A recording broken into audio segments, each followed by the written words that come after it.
You're from New Mexico? Would I need a passport to come visit you? This is honestly one of the questions I have received since coming to KU. Being from a place that sort of confuses people, I have seen my fair share of simple American ignorance.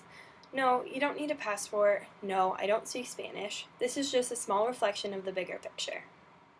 Today I'm going to discuss the disappointing statistics that show American ignorance and talk about our education system compared to others and also the stereotypes we have put upon ourselves. First, I will discuss the numbers.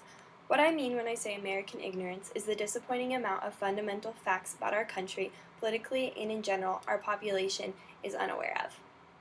For example, in 2011, Newsweek asked 1,000 Americans to take the U.S. citizenship test. 29% couldn't name the vice president, 73% couldn't correctly say why we fought in the Cold War, 44% were unable to define the Bill of Rights, and 6% couldn't even circle Independence Day on the calendar.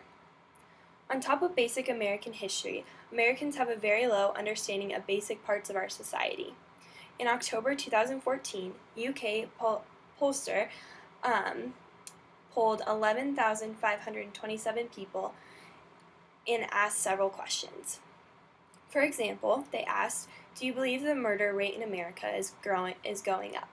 70% of Americans answered yes. The answer is false. What percentage of the population do you think are immigrants? Americans answered 32%, and the reality is 13%.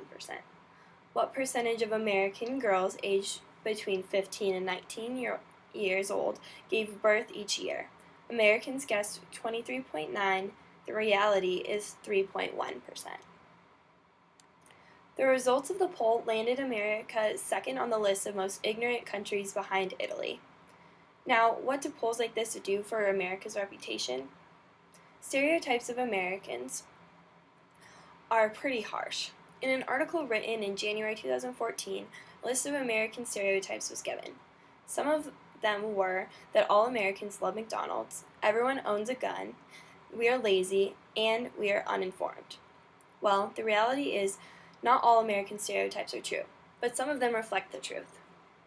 Now, what does all of this mean for us? American ignorance is a possible threat to the American future. An article written in June 2014 describes American ignorance as the biggest national security threat facing the country. The article blames the cult of ignorance and anti-intellectualism for Americans' fall behind. The American education system is partially to blame for the reoccurring issue. There are major differences in the core values in the education system in America than in Japan, for example.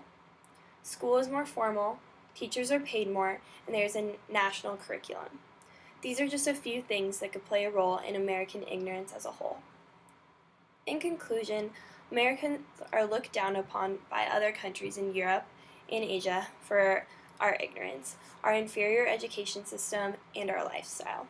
Americans have always been ignorant to basic aspects of politics, according to the Newsweek article.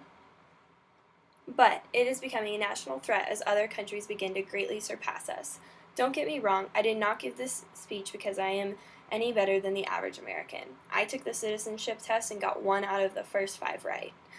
What I would like you to take away from this today is that American ignorance is not just a stereotype, it is a reality, and it can cause possible threats to our country's future.